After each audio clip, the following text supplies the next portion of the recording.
apakah bentuk kawaselia menyebabkan perkhidmatan feri yang begitu penting terhenti, tergendala untuk satu jangka masa, dan kawaselia yang amat lemah oleh kementerian. Saya rasa kita kena melihat sejarah di mana untuk pelabuhan Pulau Pinang ini, pengoperasian pelabuhan itu dia ada dia berkait rapat dengan perkhidmatan feri, iaitu sekarang tidak boleh carve out daripada mereka yang beroperasi dalam pelabuhan, mereka kena ambil alih. Ini sebagai tanggungjawabnya, 2 dalam 1. Ini dari segi latar belakangnya pertama. Kedua, saya ingin memaklumkan kerajaan negeri di bawah Yang Berhormat Bagan dulu tahun 2015 berhajat untuk mengambil alih. Dan pada tahun 2015 tulis surat pada MOT. Dan kemudian tahun 2016 dia kata KIV dulu, ya. Dan satu perusahaan telah dibuat selepas itu, iaitu memandangkan Rapid Pulau Pinang ataupun di bawah Pasarana mereka menyediakan pengangkutan awam. Jadi sebab itulah wujudnya satu idea 3 tahun yang lalu supaya ditubuhkan ferry atau rapid ferry ini yang diambil alih oleh Prasarana.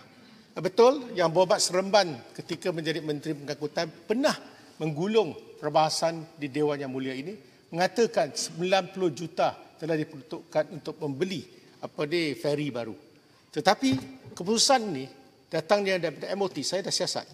Tetapi pada waktu yang sama, Menteri Kewangan pada masa itu melalui satu keputusan Kabinet bertarikh 18 Disember, ini bukan MJM, Memorandum Jemaah Menteri daripada MOT, daripada MOF, yang mengatakan satu keputusan dibuat, MOF minta supaya diserah balik kepada syarikat konsesi yang beroperasi dalam pelabuhan Kelang, pelabuhan Pulau Pinang. Bermaksud PPSB akan ambil alih. Jadi bila ada keputusan ini adalah tempoh peralihan. Pada masa itu telah dijanjikan 30 juta ringgit untuk membeli katamaran. Wang ni akan diberikan pada PPSB untuk beli, iaitu pada tahun ini 15 juta dan tahun depan adalah 15 juta. Jadi saya memberitahu Yang Berhormat, apa yang sebenarnya sampai hari ini perlu ada satu upgrading. Kalau ferry yang kita gunakan selama 47 tahun, kita tak pernah tukar. Sebab ia melibatkan kos operasi yang sangat tinggi, 24 juta dalam setahun. 20 hingga 25 juta setahun. Jadi kerugian setiap bulan adalah 2 juta. Jadi perlu ada satu anjakan paradigma katamaran yang baru. Dan sebab itu keputusan Kabinet pada masa itu untuk beli. Tapi sampai hari ini keputusan belum turun lagi. Tapi dalam tempoh peralihan, kita minta 1 September diambil alih oleh PPSB. Jadi PPSB dalam tempoh ini, peralihan dia kena membeli katamaran dalam tempoh terdekat. Maka dalam tempoh peralihan ini, atas rayuan SPPP dan juga Ketua Menteri sendiri berbincang dengan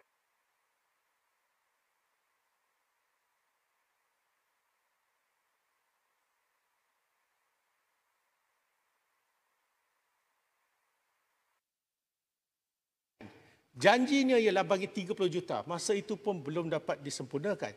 Jadi ini memang dalam tempoh peralihan di mana dia kena beli katamaran dan barulah dia boleh sambung dengan tidak menggunakan ferry Roro yang ada sekarang.